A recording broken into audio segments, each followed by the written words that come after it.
Hey, welcome to this early morning edition in the United States of Dogging It. And we're joined here by European captain Alex Lely. Alex, we got the news today. You're stepping down. Tell us about it. Um, yeah, well, it was a 3 year stint. I hinted at that when I started, but then every year passing, I thought, nah, if I keep winning, I'll keep doing it. But then doubts creeped in this year whether I would want to continue, and I choose I don't. There are clearly reasons to do it, but there are also reasons to not do it, and the reasons to not do it would be, what would it be? That I think it's healthy if the turnaround for captains, also with winning captains, is a little quicker than what it used to be. Don't wait until someone loses. So I think that's good for the event. I think, I don't know. And for myself personally, I feel like I'll have a little more autonomy in what I choose to do. What kind of limitations on that autonomy did coaching this event once a year for this brief period of time? What kind of impact did that have on you? Well, it's a cooperation with Matchroom. That's one, and that brings certain conditions, and the relationship that I have with players is a little bit affected by it. It's nothing too major. I just think if I make a choice that gives me more freedom, a reason to not do it is because it's a great gig. It's a big honor to do it, and it's the bonding with the players is really intense, and you can cherish that for life. But I don't think adding a fourth or a fifth year will add so much more to that specific element. Um, Money is nice, but that shouldn't be the reason for me to add a fourth or a fifth year. Was it just not worth it anymore when it comes to the stress of it all? When it comes to picking No, players or because the stress is. I mean, that's the nature of the beast. right. It's super intense, and it'll take like a week, 10 days for me to land and come back on Earth again. I'll be having many flashbacks because that's how it works. If you have very intense days doing something of the sort, then you don't have time to process all the impulses, and then when you get back home, you have non-stop flashbacks. The intensity, no, that's not the reason to resign. I think it's just a good time. It Three on the seems like the spin. inten- seems like the intensity would be worth continuing to do it because you talked about the intensity and the heat brought on by the fans and the pressure in there, and Oh and yeah, that's what yeah, you that's yeah. what you like about it more than anything, right? It's crazy. Yeah, yeah. And I wrote, like in the post I wrote, is probably the intensity that I experience now is probably the biggest that I'll ever go through. But probably it might be, might not be. But it was nice and intense. And of course, if Skyler makes 8-8 by beating David, it would have been the Boy, more intense. Yeah. how surprised were you when he misses that? Because first of all, getting on that ball the way that he did, it was a pretty nice roll for Sky, and he was pretty much dead perfect. It seemed like no way that ball was not going to get in the hole, and then all of a sudden, the Yeah. life got sucked out of the room. Well, my guys, they complained a little bit about how Skyler was getting rolls, but I think he just makes many miracle shots. It's a quality. I think he sees many shots. It probably comes from the bar box. He goes for the nine, protects the cue ball, a lot of that. So he ended up making a couple of miracle shots. Um, and he just creates momentum and run off the ball. That's one. But then when my guys were like, "Oh my God, he does it again." But I said, "Listen, guys, it just takes one miss." And then I referred to Joshua Filler in 2019 in Yeah. Vegas, who was playing a hell of a tournament, and all it took for that performance to be brought down was the one miss against Skyler in the end. Yeah. Sure. Sure. So and in the same way now, it was just the one shot. Yeah. Alex, you had a great outing. Your team played great, top to bottom. Really, who were you most impressed with from your team? Um, well, yeah, the most. I think you asked me the question on day 4 also. I never repeat questions. No, it's fine, Joe. It's Never, fine. never say never. Well, the most difficult question. I don't know. Shaw came back 3-0 down against Earl. Albin did the same against Earl. I think 3-0 down, 3-1, something like that. David came back against Woodward. Those were all big points. Yeah. And impressed me the most. I don't know. We didn't play flawless. Nobody on my team played flawless. I saw a lot of fight of all, and that was nice. Well, it seemed like the players really needed the fight this year because it was no one on either team played flawless. Everybody's, I don't think, when you look at total performance averages and things like that, nobody was even near 900. And in previous years, you'd have two or three players over 900. So it was a dogfight, every match, every game. I I could think of 3 reasons why level of play was a little below that of previous years. First is the breaking format, so less rhythm and more difficult shots. Yeah, because the layouts don't allow for break and run out pool like in previous years. That's one. Two is the setting. Vegas, American fans, louder and louder every year. So more pressure on the away team, on us. And three would be for my guys the amount of pool that they had played coming in. I think O'Kady hadn't been home for 2 months. Oh, A lot of traveling, a lot of pool playing, and Sanchez has done a lot of pool playing, winning. Now that takes its toll, and David has done a lot of pool playing with not so much winning, and that takes a toll mentally coming into the tournament. So that really is draining. When we lost in 2009, when I was captain, was the same thing. They had done a lot of traveling, a lot like USA, Japan, Euro Tour, China, and then back to Vegas. And then they were tired, and they were tired, I think, now as well. You mentioned the break format, and now that you're stepping away, I'm just like, what's your honest opinion? How much leveling does that do for the Americans? How much more does that put them in there with such a difficult format? Because they're, like you said, they don't have that same consistency or that security of knowing that they're gonna have, like, they have more control with the way it was in years past, I guess is what I mean. You think? I don't think Yeah. so. I just think I it don't. levels it out because you're not going to guarantee to get a ball down. The randomness, the post break layouts are completely different. Where I think a lot of guys maybe just are used to knowing that I got a big break, knowing I can control these balls coming off, and it's different for them now mentally. I think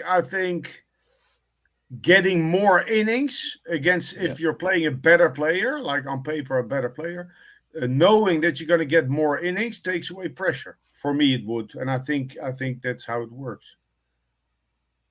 yeah, but y'all are the better players on paper. I mean, Yeah, but what do you mean? So you suggested that this breaking format would favor us, no, would no, no. I meant favor like the better team. it levels it out is what I mean because you guys are the clear favorites, so the breaking format really gives the Americans that much more of a chance. Is what I meant. Oh yeah, agreed. So I misunderstood. I Okay. agree, and but When I think it's nice. I think it makes for great pool. Um, and after an extended safety battle, uh, a medium distance shot isn't a gimme, especially on these pockets. I think it was very suspenseful to watch. When I talked to you after the event was over, was that decision already made? 60%. Okay. Yeah. So what did Matchroom? Did you tell Matchroom? Another thing, did were you offered an extension, or did you not even get to that point? No, I mean this was so early to was very early, and maybe I could have waited. Maybe I should have waited. I don't know, but I felt like breaking the news, and that's it. So it's just from my side. There's no, there was no, there was What nothing was their said or done from Yeah? Metro side. It's just me. What was their response? Uh, well, acknowledged, but we haven't talked about it yet. You know, Okay. I enjoyed Surprise. working for them, and I hope to hear that they enjoyed me working with them. And then that's it. Then we part ways. We certainly enjoyed talking with you, Alex, and your team. I thought, especially this year, showed a ton of heart. Um, I'm curious in terms of who would be a good replacement for you. Who do you think that could be? Feijen, Niels Feijen for me. He's the most all round, and the only reason for him to maybe not choose to do it is because he's still hungry. I was gonna say that. Yeah, he still Yeah, wants but it. he's already the way I see it, and maybe he differs, but the way I see it is that he's already in a transition phase of going from player to instructor, Right. YouTube instructor. He does good work, and he enjoys what he's doing, and he's already starting to turn down certain tournaments, travel a little less. So I don't see a reason why he shouldn't do it. And he has, he's a good communicator. He's a veteran. He knows about training, coaching, the lot. He's respected by the players. Sounds like Team Europe is all, it's all about Dutch coaching. Well, yeah. Why is that? If it Well, works, I can Well, be yeah, I mean, brief about it. you have Johan, you have yourself, you have Niels. I mean, and you're talking really about three really strong captain type, instructor type, coach players. What is it about the Dutch way of learning? In soccer, the Dutch coaches are also known, and they've also worked. Multiple Dutch coaches have worked at all the big soccer clubs. I don't know. It's a certain approach, I think, like analytical. What's next for Alex Lely? Nothing scheduled. Well, I wrote in my post that I look forward to playing and teaching in the States. It's just so big. The sport is so big in the States. So many fans, so many players. You guys know that I also enjoy the action. So I was in Griff's for the first time. Watching a bit of the high stakes one pocket by the poker pros. So I'm doing a lot of commentary back home. The corporate coaching is picking up, so that's a good thing. Little more of USA teaching and playing, and I'll be good. Yeah. So if you spend more time teaching in the U.S., I'm going to offend JJ and every American fan out there, but this has some precedence. Would you ever consider coaching again and coaching in the U.S.? In the US. For the US, I think he meant. Oh, for the US Mosconi Cup, yeah, I don't know. Maybe in the future, but that absolutely did not is not on my mind. I think Yeah, Jeremy Jones is doing a good job. Um, maybe in the future, but definitely not now. And it's absolutely not what I intended by my writing. of course. More teaching and playing in states. I've done some work there last May. I enjoy it. I enjoy the interest that there is. I would like to work with trainers, maybe Yeah, train trainers. yeah. Well, it's certainly something oh, that'd be great. that the U.S. pool community could use is more structured training to help develop, because at this point obviously we need to develop the junior players more, and and and and get more like a stronger knowledge base because I don't want to be offensive, but what I learned teaching amateur players last summer, um, is that the general level of Q sport knowledge is pretty low In the compared to U.S. back home. Okay. So there are people who think and believe flawed things and practice the wrong things in the wrong way. So and that And spreads easily. do you Do you think attribute that that to just the lack of formal coaching in the U.S., where kids just kind of learn on their own? It's not only that because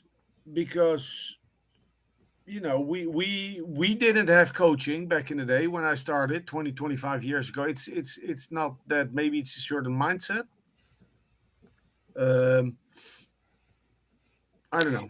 Do you think What you the think? gambling aspect of pool in the United States has something to do with it? Melina and I have commented on this before that you have really young, kind of up and coming players matching up big sets. Do you think that has something to He, do? he's Uh, he's been known to gamble a little bit in his own right. So I'd be yeah, real but it's curious to not hear typically his something answer. from the Europeans. It's not typically something that you see, or these big money matches with 17, 18 year olds.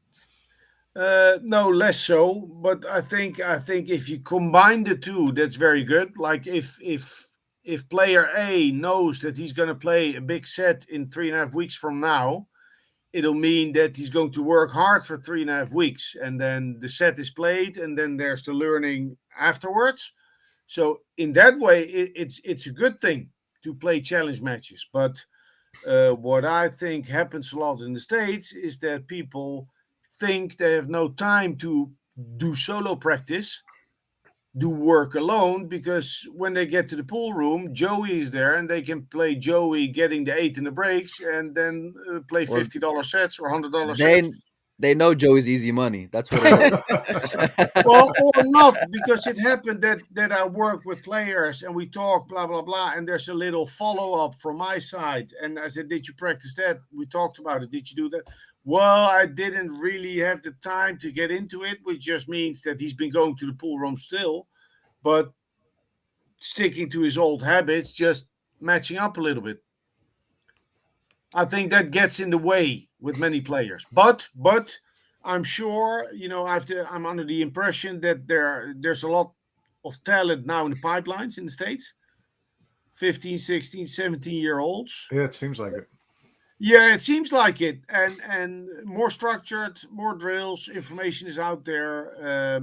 And so this generation, I think is on the right track. What's it gonna take for USA to get back on the winning side, in your opinion? Well, influx of young players, young talent, and the same approach, the same heart and dedication that they showed now in Vegas. But they need some young blood. So, Earl could have been a good choice if it had worked, because if you win, you're right. Uh, mm, there's enough said about Earl, but there's an argument to make for putting Shane Wolford in there, Well, just it's to build him for future years. well, and that's part of the double-edged sword in the U.S. case is the desire to get young talent in there and get them to learn and grow. But in doing so, it means you're usually going to take a beating for a couple of years while they develop that experience. And obviously in Moscone Cup, especially from the U.S. side, the thought process is we need to win now. So how do you like balance that? Yeah. Phew, difficult. But I think they're doing well. Like last year was a good fight. This year was a better fight. Right? The most important is that everyone on the team is there believing in the good cause. And maybe I do think actually that Strickland being on the team, that helped bond, that helped gelling the team. Do you think What it do you helped mean? gel the team more than you don't think that there was almost too much having to, be a security blanket for Earl, may have taken away from their focus? Yeah, maybe. But I came home 10 minutes ago. Huh? Well, I'll tell you what, you're holding up pretty well because I got up early this morning for this and I'm not holding up so well. You're So I you're can a real imagine sharp you. you're a real sharp mind, Alex, and I'm sure you pick up on certain things. There were points in the event where Earl was really down on himself, where he slamming his cue, where his hands were in his head. Did you tell your guys anything? Go and sweep the leg, or whatever it may be. No, no. I haven't seen a lot of Earl in recent years. And when he started out 3-0 against Jason Shaw, I thought he looked really good and uh, very much better than expected for me. And a couple of guys on my side were guaranteeing me that an implosion was Coming. would come. Wood coming. Yeah. Yeah. So they were stronger in their opinion about Earl than me. But he was close. He really played well in phases, in patches. But just whenever the finish line got in sight, he started feeling the heat. Yeah. It's difficult for him not putting too much pressure on himself. It's also almost a farewell tournament. Yeah. Do you think he Getting comes back? What's that? Sorry. Do you think he comes back? No, not in the Mosconi Cup. I don't think he will, and I don't think he should. But that's not up to me. Right. It's important that other players see that the window's open for new names. nice pun there. Windows open. We we, Get, we appreciate that. We- Go so ahead, Joey. getting back to you stepping away, Alex. I'm curious if you've had a chance to talk to your players, and if so, what was their reaction? Appreciation. We got very close this year and the previous years, and also away from the Moscone Cup. I'm very accessible, and there's always contact, and I work with some of them. Um, and I will continue to do that because I enjoy working with those guys, and I feel it's an honor and a privilege. And um, so, what was their reaction? Yeah, it's a pity, it's a shame, but we understand it. Blah blah blah. We love you, like that. yeah. Yeah, there's a lot of love. Would you change, like, if you had the option? Was there anything about the selection process that you would change? No, I think it's good. Three through the rankings and two wild cards. Yeah. Yeah. You talked about the heat before, and I did notice this year there was a little bit more edge than usual in confrontations. You and Jeremy, you and Tyler, things like that. Was it just the atmosphere and the intensity that made those little, you know, edgy battles, percolate? Yeah, yeah, probably. What happened? Well, you and Jeremy Yeah, had a with little. with Tyler, what Yeah, happened with Tyler? So, oh Was yeah, on he the day was before we started, we had a sort of a meeting at the table, and I had a little chat with Brendan Moore, and then Tyler came running. He said, "What are you talking about?" Because he wanted to know everything that was going on, because maybe we would talk about tapping of the balls or whatever. And that got on my nerve a little bit. And then when he was talking to Brendan Moore later, a couple of days later, about animating the crowd, when Brendan Moore told him to not do it, I joined the conversation just, in the same way as he did before. It's just, yeah, why did I do that? Just because it was heated. yeah. Well, And it was fun. it made for fun moment. And then after that conversation, I noticed that any chance that Tyler could get to rev up the crowd, he went out of his way to do it. So there was a lot of that little like at poking at back four and zero forth. down. Which, At four what, zero down. well, I Yeah. mean, then he Yeah. got the four. He could have made it 4-4. But it was, I think that added a really kind of interesting element to this year's Moscone Cup, that you could tell that it just seems like there was more intensity, almost like there was more at stake, even though it's the same trophy, it's the same prize money. It just seemed like there was more at stake. So there was a little Yeah, more of because that the edge. Americans, they came to fight. Yeah. Yeah. Like really, really believing, and that was the whole. Um, that's what they oozed right from the beginning. And that's got to make it more fun, right? Oh yeah, yeah. I mean, Well, would you it's rather have a team full of Jasons or a team full of Albans? Jason's. Yeah. It, But it's about the mixture and the balance. But Right. but it's very difficult if you have introverted players in such an environment because you Yeah, I can need. imagine. It's That's so rough. intense. You need to sort of counter. Um, you need to counter it. You cannot stay. So an example that I talk about or tell people is when I played my first Mosconi Cup in '99 in York Hall. So that was only I think 600-700 people, but very very on Not top of even. the table. Yeah. And there was the commercial break, and Ralph Souquet was sitting in his chair, waiting, concentrated, just like Ralph. And then the English fans, they started to chant Kaiser, like in a slow clap rhythm, like Kaiser, Kaiser, louder and quicker. And at some point, he jumped out of his chair and he started yelling, like like a madman, like a Viking. And that's my example. That's my example of how you need to find a way to let all the pressure and physical energy out because it Yeah. builds.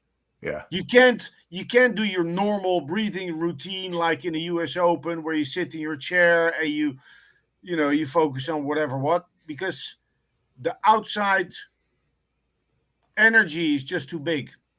Yeah. Alex, you've talked about how the Americans came to play this year, and at least from the last 2 years, it kind of felt like this year, when you guys won, there was joy, there was excitement, but also a sense of relief, almost like, whew, we got there. Was that the feeling afterwards when you guys were celebrating? Did you have this feeling that, thank goodness we got there because of the way the Americans came out and played? Um, No, what was the feeling? Well, Joshua won the match. Yeah, he Yeah. he pocketed Yep. the tournament ball, Right. and his reaction compared to previous years Right. was I noticed that. now not subdued, but he was just a little calmer. So that sort of set the tone, I think. Yeah. But that's how it is. He's 25 now. It's like he's been He's around for a decade. Well, I think also part of it was that, he got to that final nine by Tyler missing Yeah, an he didn't eight. want that, he said. And Yeah. so, Also, and yeah. so he did. I mean, his first reaction was actually, instead of throwing down his cue and jumping on the table, he walked over to Tyler and they kind of embraced and he kind of whispered in his ear, "I'm sorry that it happened that way," which I thought was a really cool move Classy move. for Yeah. Josh, because he knows he knows how to get to the crowd too. But I think he realized in a moment that was, it was a little bit different. And so you're right; it was a little more subdued. And I thought that the European team was very respectful. Thousand Right at percent. the end there was a lot more of that immediate engaging with the other team than jumping all over each other. It was very cool. I thought that you guys stood on the table and turned to the U.S. side of the arena and acknowledged the U.S. That was fans amazing. Yeah. Yeah. because they were on your butts pretty good this year. So I thought it was a very intense, but then at the end, that immediate respect type of thing, which makes Moscone Cup such a special event. Yeah. Yeah, I just want to add, I thought the coolest part for me in my first time at a Mosconi Cup was after it was over and the US fans, a great percentage of them came down to the rail. They wanted autographs from your guys, they wanted to talk to your guys, so more than anything, more than USA versus Europe, it's people who love our sport, right? And Oh I think yeah, that yeah, exactly. The average capability to understand that the fight was over, the spectacle was over, That's and it. now we just appreciate everything that we witnessed. I Yeah. was pleasantly surprised by that. Yeah, yeah, yeah. it was very nice. It was very good. Did you give any thought of who you'd put up if it went hill? Did that thought ever cross your mind going into the last day? Filler probably. Yeah. Filler, yeah, Filler or Shaw, but yeah, I think Filler. I mean, he's been striking the ball so good this tournament. Yeah. Towards the end of the tournament, also in the match against Tyler, he was making mistakes, but it's. I think the mistakes came from us having created a little bit of a buffer. Like instead of 8-8, we went up 9-7. Yeah, it makes a big difference. Yeah. Yeah, and then all of a sudden, having felt the heat day in day out, the pressure was a little off, and then he got overexcited. I think he lost his patience a little bit. Josh, Yeah. Yeah. he was playing a little quicker, not taking his time. But he's always been more of a get on with it kind of player, Yeah, but just I in think general. if you compare this to 4 years ago, he's probably on average 3-4 seconds slower per shot. I think. How many Yeah. of those five guys you think are going to be back next year? Well, I hope. I think three at least. Three, So three. If you had to guess in the next year, next 2 years, who are going to be the new players on Team Europe, who would you? Uh, good question, Mike. yeah, good question. Mario He. I think it's time for him to push through. There would be a good thing also with Filler and Ocean in one team. But of course, he would probably need to do it on own merit because Yeah. in general, a rookie will not get there with a wild card. Right. Would be very impressive to see that Sanchez just keeps doing what he's been doing for 12 months. Yeah. That would be amazing. He. I don't know how much pressure he put on himself to perform in this Mosconi. It was a baptism of fire. It was very Yeah. very rough out there. He fought hard, and he's a great guy and a good contribution to the team spirit. He's What very about our? easy to get along with. Yeah. Okay, he proved himself. He's very good under the gun, plays his good safeties when he needs to. His kicking game is good. Needs to work on his jump shots only. But there's a lot of talent out there. Maybe he will get the first Polish player to make the team. Yeah. What When about when our? What about Alki our buddy Feder? Well, good question. Can't Let's leave see. without. Can't leave Let's without see. that. He I won't be just on there got next year. I just got texted by someone that he's not going to be European for long, but I don't know what that is about. No. Everybody's guessing on that, but the thing with Federer is, like Mike just said, it doesn't look like he could be on Europe next year because he's still He got, won't. as he's trying to apply for a green card, he won't be able to travel to a lot of the international tournaments. So, and next year's tournament is in the UK. So if that's the case, then he wouldn't have the opportunity next year. But certainly, you got to think in the next couple of years, he's. Yeah. Yeah. Yeah. Okay. So it's just a green card. He's not applying for American citizenship. well, you have to So get a you got green to get card the green first. card first, and then the citizenship takes another 5 years anyway. So, Yeah. anybody who's got aspirations of him waving the red, white, and blue anytime soon, time to just pack that one away for a while. Well, it's that's going to be someone else's dilemma. Alex, we spoke with David after the cup, and we asked him about how did it feel given the selection and so many people critical about Fedor, and he was pretty emotional talking about the impact that it had, the things that were said online, the impact it had on his family.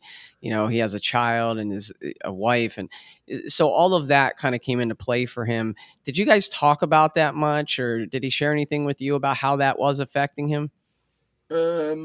No. Well, he did a good thing keeping that to himself. What I did do, and what we did do is tell him beforehand it was going to be like that, and call him Fedor once and again on the practice tables, and then he would look at Did you us. He said, really? "Really?" I said, Did "Yeah, did, it's did you coming. really? It's coming." Is that really how y'all were training? Well, it's I didn't write it out like Yeah. you know protocol rule number 27B. Let's call David Fetter. Just see in training, I try to get the highest intensity possible. So I like that. so Yeah. so instead of just having players break balls and run racks, it helps to. And we did little competitive drills where the players try to finish first. So they're on the ball, they're trying to compete, uh, technical defense, whatever, and then if you call a player Federer once and again, or if you call Joshua Filler Rolf once and again, that helps. You should have hired Mike. Mike was real good at trolling the Europeans from the media side. Oh yeah. We got to have Yeah. a little bit of fun. You mentioned we talked about the European players who might be on the team in the next couple of years, and you mentioned Shane Wolford as a possibility for the U.S. team. Have you been able to see enough of some of the American juniors to be able to say, "I like this guy's game. I like this guy's approach to the game"? Any young players No, else no, that no. stood out to I you? haven't seen enough. I just, what I know. It just is what I see on my timeline, and I see good work. For example, by D. Atkins, and sometimes I'll see a little clip. No, I'm not. I'm not very much into it. Like there was this event in. No, no, no. I don't know the names. I just know that kids are working in a different way compared to before, to get better. And it doesn't have to be, very methodical. Just a little more structured, and I think that's what I'm seeing. Yeah. Well, Yeah. go ahead, Joey. Well, no, I was just going to say you mentioned as a possible replacement Niels, but I'm curious if Niels busy doing his YouTube thing or still wants to compete. Just a few other names that would kind of come to your mind if you were making that decision as to who to replace you. Yeah, maybe some people we don't know about really in the U.S. I wouldn't know. No, Niels comes to mind. Darren Appleton for I his like Darren. his uh, his passion and um, his CV in the Mosconi Cup. Um, Other than that, I wouldn't know. How proud were you to win this year? How proud? Yeah, proud. I mean, it was a fight, and it didn't come easy. Like I said before, um, we won 8 out of 10 singles, but on numerous occasions we were in a bad spot. We were about to get beat, and the player Shaw, Ocean, and Arcady turned those matches around, and that was it's all about momentum. So on a couple of times we lost the doubles, and then the same player stayed in the arena to play singles. I think that was on all three occasions, and was losing the singles match to overcome and win it. Yeah, there were a number of those instances where the player came out after a doubles loss and played like night and day Yes. better. I mean, Yeah. I think of the So Jason match, Jason's first singles match. He came David out of a bad doubles match and then broke like an absolute monster and just King Kong blasted through break. each racks. yeah. So yeah, So it's I'm proud of that because had USA been able to build more momentum there, it just mounts the pressure on us. Who knows what would have happened? sure. Do you And think and you it guys would have? and that's difficult. So then you take the player out of the arena. In all the turmoil, you try to find a quiet corner, and while he's still in reflex mode, talking about what went wrong or where he had a bad roll, you need to get that player in the now or in what's to come. Yeah.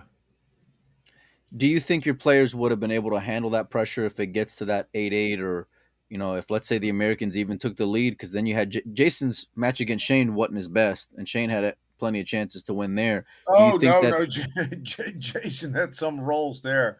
Yeah. Yeah, he got a couple. He had the one where he missed and left him so hooked that he ended up with ball in hand. That was that was a all rough the time. roll. Yeah, there was a weird 10 minutes there.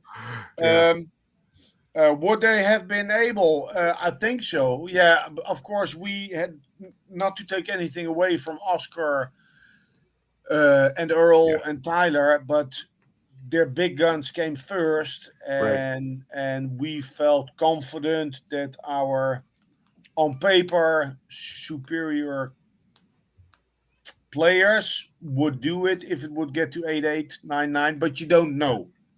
Yeah, and You that's don't know.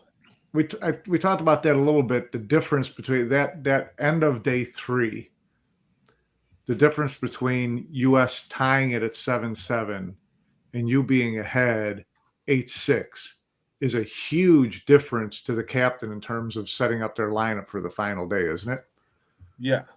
Remind me, what was the last match on day I three? think it was Oscar and Albin. Is that correct? Mm, Or Oscar and Jay? yeah. It was a singles match that the U.S. could have made it 7-7, and they Yeah, did. But at 7-7, then both captains have the same. You can run your lineup any way you want the next day, but if you're trailing, the U.S. has to front load the last yeah, day, correct? Yeah, yeah. True. Yeah, true. But I still think it should always be like that. I always think that the postponed match from day three should be the first one on day four. right. Yeah, Yeah, I was surprised. I heard there was some talk about music being played. There was talk about where the matches should be played. You guys really were really trying to figure out, um, really trying to get an edge any kind of way you What, could. what, what do you mean? And I don't mean just you. I meant like on both sides. What do you mean music being played? Country Uh, music. what do we have? When we had Emily on, she said there was some complaining about the country music being played in Too the Okay. much. arena. the music No, was all American country. That's no, what we heard, Alex. not by me. Not by me. Alex The loves DJ, country, the DJ is hired to create the best possible ambience. 100%. So you cater the majority of the people that sit there. Yeah, I don't remember Well, them playing any Willie Nelson at Alley Pally. hey, No, I got to exactly. I think the DJ was effective because I roomed with Melina Mike, and you'd hear him in the shower singing Joshua Filler over and over It again. sucks. I was watching this doubles match with Desiree, Oscar's wife, and I'm just whistling the song, and I don't even realize it because it's just in my subconscious at that point, and Yeah, it's well, just I gave the DJ a playlist for day four, but he just played one. What Hey, was the one song? Tuo Far l'Americano, Oh yeah, there you go. the remix. Yep. well, hey, Alex. So you've been so gracious with your time. You've come on the show probably, I don't know, 6 or 7 times in the last couple months. You just got off an airplane and you're back home. We really appreciate you coming on. Can we count on you coming back to the show? We'd love to kind of get your it's take maybe next year or, you know, um, Sure. 2023, how Moscone's lining up. Will you be a friend of the program and come back? I'll miss the limelight, so yes, please. Are you going to Well, be at hey, the Derby, Alex? No, can make it. All uh, right, buddy. Buffalo's in May. okay. We'll see you out there then, buddy. We appreciate your All time, right. Alex. You take care. Bye bye. Thanks, guys. Thanks, Thanks, Alex. Alex. Boy, that was a pretty good interview, boys. I had a lot of fun with that one. It Yeah. was. I think the behind the scenes on us getting these interviews sometimes people would really appreciate What? kind of knowing that. Why don't y'all tell them the story of how this came to be? Because I think the 130 Okay, people here's the would story. Don't we would want We like to had an make it inter. seem like we know what we're doing? yeah. Yeah, it Wouldn't does. we It looks. rather? It looks like we know what we're No, doing. So no. Melina has something scheduled at 6 a.m. We're not going to tell you what that was. It's a surprise, right? He's like, "Hey, we got this interview. It's It's someone in it's a Europe." European because they're on a different. They're like 7 hours ahead. Yeah, it's 6 So a.m. So I'm up getting a shower at 5:30 and I'm checking Facebook and our buddy Martin Sawicki in Poland posts this post about Alex stepping down. And so I message Martin and I'm like, hey, what's going on, Martin? Where'd you hear this? And he's like, Melina asked me the same thing. So you must have sent him a message a few minutes earlier. Well, I And had, so, but Alex posted it, but yeah. yeah, yeah, see, so I didn't see Alex's post either. I was like Joey. Yeah, so we log in and we're ready to do this other interview, and we're sitting here and we're waiting for our guest, and our guest doesn't show up. And I'm like, "What's going on, Melina? This is really early out here in Phoenix." And Melina's like, "Oh crap, I got the wrong day. It's actually tomorrow." Never mind the fact that all of us are dead tired from Vegas still and on fumes, right? And then we all agree to get up early to do this. And I got this interview, and then I'm looking through the messages, and it says 11 a.m. on Wednesday, and I said Wednesday. Hold on a second, wait a minute. So after about 10 minutes of them chewing my ass out and us game planning some other ideas, I said, you know what, boys, I'm going to bed. I'll see you guys in the morning. I'm laying down, and then Mike responds with, oh, Alex got back to us. You want to do it right now? So there we are. We Well, get that's back the way. on, and That's news. You have news happens when it happens. You have to be ready agreed. when news happens. And having Alex on, right after he announces that he's leaving, was a pretty good get. Well, and that's one thing I've come to appreciate about Alex because honestly, he scared me to death the first time that we interviewed him. I was like, I can't get a read on him. I don't know. I just thought he was a little bit of a tough interview at first, but he's warmed up to us, I think. And the fact that he would just jump on with like 10 minutes notice after a big announcement like that, just getting back home, awesome guy. I'm excited to talk to him more next year, especially leading up to Moscone. Get We his were take. in the He's media. We very were in the open. media room. He's Go ahead, very Joe. open and very honest and very Exactly. analytical, and so you're always going to get good stuff, and you can ask him the tough questions, and he doesn't dodge anything. So yeah, he's always great to have on. He'll be a great, now that he's not coach anymore, it'll be a great interview before and during any Mosconi Cup. Yeah. We were in the media room, and Alex walks in, and then I think we get done, or maybe we're about to start. And this is when they didn't want to show up the day before, so we were going to start. And Alex walks in the room, and Joey's like, "Hey, Alex, real quick, are you mad at us? Are you did we upset you any? If so, I apologize." That was Joey Ryan. I'm like, "What are Hey, you doing? We're Melina, about to go on with the guy." Melina, that's why we make a good team. It's like fire and ice. You don't give a Yeah. crap, and I got to smooth it over. We We make a didn't good ask balance, him. We buddy. didn't ask him why he didn't show up the day before, though. No, I We think we didn't. did. No, I think we Oh, did. we did. I thought we Yeah, did. I thought we did. Yeah. I mean, maybe listen, not on camera. they're in the heat of the battle. I get it. And not only that, but this is different. Going and being this part of what we did this last week is different than I think anything they've had in years past. Where like you're going in immediately after, and kudos to those guys because whether they won or they lost or whatever, even Jeremy messaged me last night. He says, "Hey, I'm looking to come on," which we're gonna have Jeremy Jones on probably tomorrow night, which is fantastic. So I love that these guys are open to coming on, not just if they win, but if they lose. We all fundamentally love the game, and that's why we're all here. So Yeah, the day that it was Europe a great, refused to come on, the day they refused to come on, Panozzo looks at the matchroom guy and he's like, "You going to allow that? Like, Yeah, I mean, is that allowed?" well, a lot of these, you get the pro sports, they're under contract. They're obligated to do a press conference after every, event, whether they like it or not, whether they're happy or not, whether their dog we just should have died sent or that not. 8-foot tall guy in there. That guy was huge. Yeah, that guy Yeah, was well, Who were massive. we interviewing that day? We were interviewing Jeremy, and this dude comes in. He's like 8 feet tall, He's and just Melina sitting says, there. "Jeremy, I think you need to go. There's some Yeah. guy like 8 feet tall in here waiting for you." When you pick up on social cues, the guy's just staring me down. He knew if he stares at Joey, Joey's in tears. So he's staring me down, and I'm like, "Jeremy," and he says, yeah. and he's like giving me the sign like now, and I said, Oh "Jeremy, boy. get the hell out of here because we ain't taking one for the team against this guy." Yeah, So, no. all right, but hey, listen, tonight what do we got tonight? Recap show. Recap show. We're going to be grading every player. We're going to be grading the event from top to bottom. You guys will not want to miss that. We're going to break down the final day as well. I think we're going to have Jeremy Jones on, if I'm not mistaken, Wednesday night, right? Yeah. And then who else am I missing? Oh, Mike, have you heard anything back from? Jeanette Lee? Yeah. Yeah, we're going to be doing Jeanette Lead toward the end of the week. Is a little preview of the ESPN 30 for 30 documentary. It's going to be airing next week on the 13th. Joey is So, beyond excited for that one, as am I. yeah, But Joey messaged me and he's like, "Oh my god, I can't believe!" Like he was shaking. He was. I am. I am. And guys, I just want to, you'll notice that we kept all the logos up from the folks that sponsored us out in Vegas. We're going to do that Yeah. probably through the end of the year. Guys, if you want to support us, head on over to our Patreon, patreon.com/dogging it.